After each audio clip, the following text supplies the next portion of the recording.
Imagine waking up one morning and your phone has no signal, not a technical glitch, not a network outage, a decision made by someone you will never meet to cut your access to the internet completely, immediately, without warning. No social media, no news, no maps, no banking, no communication with anyone outside your immediate physical location, and no clear timeline for when or whether it comes back. This is future unlocked. Most people assume this could never happen where they live. That internet shutdowns are something that happens in other countries, authoritarian regimes, unstable governments, places far removed from the modern democratic world. That assumption is becoming harder to defend, because the infrastructure required to shut down internet access doesn't have to be built from scratch. In most countries, it already exists.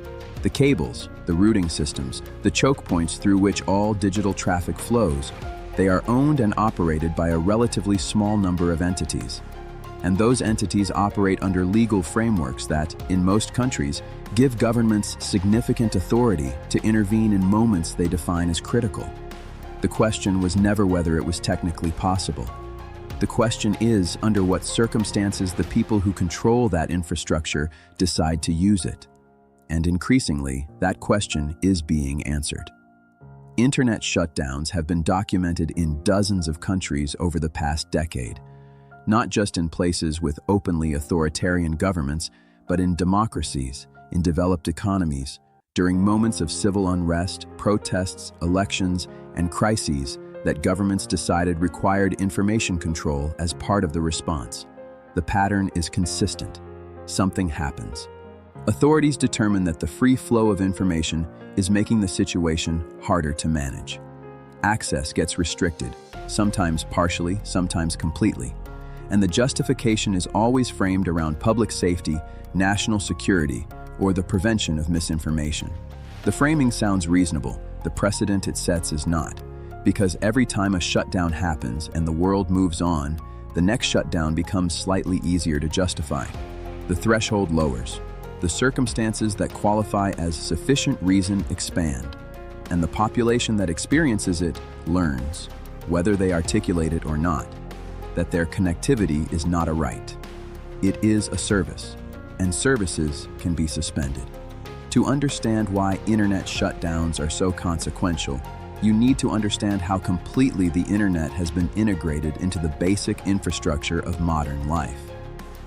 20 years ago, losing internet access was an inconvenience. You couldn't check your email. You couldn't browse. Life continued, slower, less connected, but fundamentally intact. Today, it is something different entirely. Your bank runs on digital infrastructure. Your ability to access your money, make payments, transfer funds, gone. The navigation system you depend on to move through an unfamiliar city, gone. The news sources you would turn to in order to understand what is happening around you, gone. Your ability to contact family members in other cities or countries, gone. In a modern economy, internet access is not a luxury or an entertainment channel. It is the nervous system through which almost every critical function of daily life now flows. Cutting it doesn't just disconnect people from social media. It disconnects them from the basic operational infrastructure of their own lives. And that disconnection creates a vulnerability that has no modern precedent for most people living in developed countries. A vulnerability they have never had to test, never had to prepare for, and in most cases never seriously considered. But the implications go deeper than inconvenience. Information is power, and controlling the flow of information during a crisis is one of the most effective tools available to any authority that wants to manage public response to events. When the internet is shut down, the only information that reaches people is the information that comes through channels the shutting authority still controls. Official broadcasts, state media, physical announcements in public spaces, the ability to verify, the ability to share eyewitness accounts, the ability to organize, to coordinate, to push back against a narrative, all of it requires connectivity. Remove the connectivity, and you remove the capacity for any response that isn't physically local and immediately visible. In a connected world, Information moves faster than institutions can control it. Footage spreads. Accounts multiply. Narratives compete.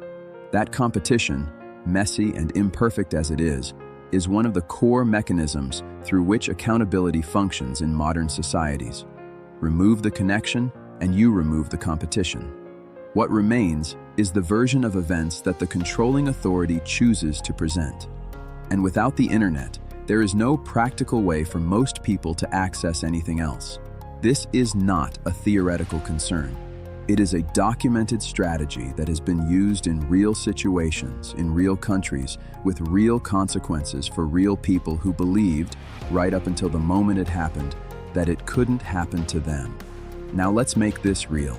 Imagine a man named James, 36 years old, living in a mid-sized city. He works remotely. His entire income depends on an internet connection. He has family in another state. He manages his finances digitally. He gets his news online. His entire professional and personal infrastructure runs through a device in his pocket. One morning, he wakes up and nothing works. His first assumption is a local outage. He checks his router. He calls his provider. The lines are busy. He tries his mobile data. Nothing. He tries a neighbor's Wi-Fi. Nothing. He goes outside. His neighbors are doing the same thing, standing in front of their homes, phones in hand, faces showing the same confusion. Nobody knows what is happening. Nobody has an official explanation. The television still works, and the single channel that is broadcasting is showing a government announcement that provides very little concrete information beyond a request for calm and an assurance that the situation is being managed. James cannot reach his family. He cannot access his bank account. He cannot work. He cannot verify any information about what is actually happening or why. By the second day, the uncertainty has created more fear than the original event that triggered the shutdown ever could have. Rumors spread physically, person to person, block to block, without any way to verify or correct them.